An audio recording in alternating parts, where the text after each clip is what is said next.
Salut la famille, ça va? Regarde, on se met bien, d'accord?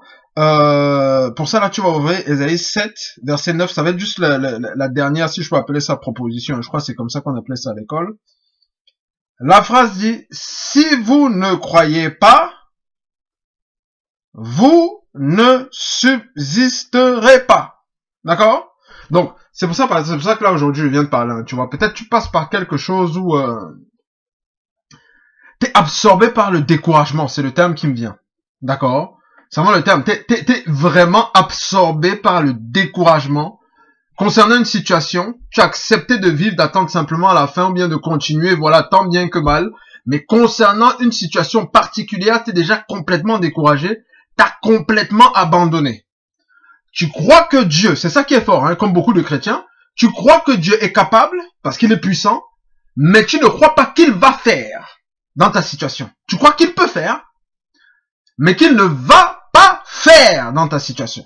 D'accord? Voilà. Je parlais de ça avec voilà mes étudiants hier. Écoute, c'est très simple. Il y a quelque chose qu'il faut que nous intégrions. Intégrons? Bref, tu me comprends. Regarde, c'est très simple. Nous avons un problème, c'est que nous prenons les histoires de la Bible, notamment celles de l'Ancienne Alliance, comme des mythes.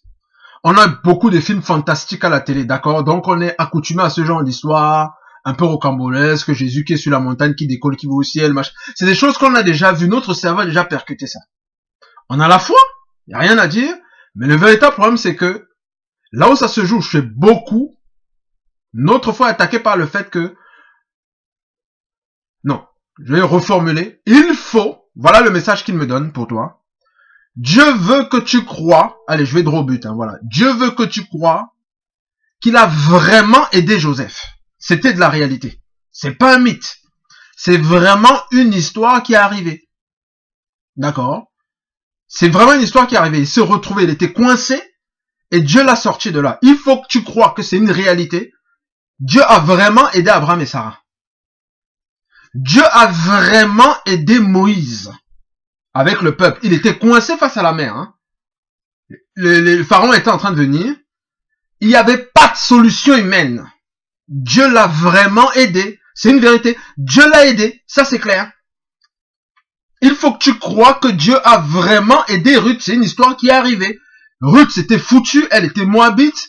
Quand elle est arrivée même à Jérusalem, je crois que c'était Jérusalem ou à Bethléem, je sais plus trop où. Elle devait se marier. Le premier gars qui était censé la voir a dit il veut pas détruire son héritage. Et en sachant que voilà, il devait pas avoir de mariage avec des gens comme ça. Donc voilà, c'était compliqué. Mais Dieu a mis Boaz. D'accord? Donc, il faut que tu crois que Dieu va faire la chose. Écoute, c'est très simple. C'est ce qui s'est passé avec Pierre. Pierre croyait que Jésus était le Messie, il n'y a pas de problème. Peut-être c'était avant ou après, peu importe. Mais en tout cas, il le suivait en tant que maître. Il croyait en lui. Croyez Jésus, voilà. Il marchait avec Jésus. Quand Jésus lui a dit, viens, marche sur l'eau. La promesse c'était que Pierre devait marcher sur l'eau. Donc Pierre, il a enclenché, il a commencé à marcher. Mais dès qu'il a arrêté de croire qu'il pouvait marcher sur l'eau, il n'a pas perdu la foi en Jésus puisqu'il a créé à Jésus.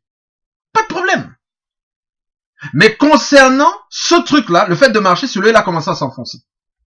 Donc Dieu va se charger de galvaniser ta foi, de maintenir ta foi, c'est pour ça qu'il m'envoie vers toi, de maintenir ta foi afin de lui donner l'opportunité de maintenir l'eau ferme sous tes pas. D'accord? De telle sorte que tu puisses marcher et que tu puisses te sentir au niveau émotionnel, la tête hors de l'eau. D'accord? Voilà, parce que tu as la capacité de sortir de là. Ça commence d'abord par la foi et cette foi vient te nourrir et te permet de changer ta perception de ce qui se passe. Voilà, et de tenir. Donc vraiment, le message que tu as pour aujourd'hui, c'est très simple. Il faut que tu crois que Lazare est réellement sorti du tombeau après 4 jours. C'est pas un mythe, c'est pas un truc, voilà, c'est vraiment arrivé. C'est vrai, faut que tu crois que vraiment Jésus, il a pris des pains et il les a multipliés, c'est une histoire vraie. D'accord? Essaie de, voilà, d'imaginer, voilà, des circonstances, voilà, pour essayer de faire réel. Des fois, je prends souvent, par exemple, la prison, voilà, une prison, par exemple, Kondengui, voilà, tu t'imagines, tu es étranger, ou bien, enfin, j'imagine, voilà, je prends des fois la France, voilà, pour dire, voilà, tu prends un peuple qui est censé être méprisé, d'accord? Ça va pas être forcément ce qu'on croit, hein, voilà, peu importe, voilà, un peuple méprisé, peut-être qui est d'Europe, voilà. Certains vont dire des fois les Roms, on te dit que voilà, un Rome est enfermé, mais il est président de la France, voilà, voilà, c'est pour te donner un exemple. Donc, il est capable de faire des choses extraordinaires. Il a besoin justement même de cette situation d'humiliation dans laquelle tu es. Oh my goodness. C'est formidable. Parce qu'il a besoin d'avoir le témoignage et d'avoir la gloire pour lui. Voilà, il a besoin de tirer la gloire, de telle sorte que toi-même, de telle sorte que ceux qui te regardent, voilà, même ceux qui ne croient pas en Dieu disent que non. Il y a sûrement un ange qui l'a aidé. Voilà. Oui, là, c'est déjà bon. Voilà. D'accord? Donc, la chair ne peut pas se glorifier. C'est comme ça qu'il fonctionne. C'est comme ça qu'il a fait avec Josué.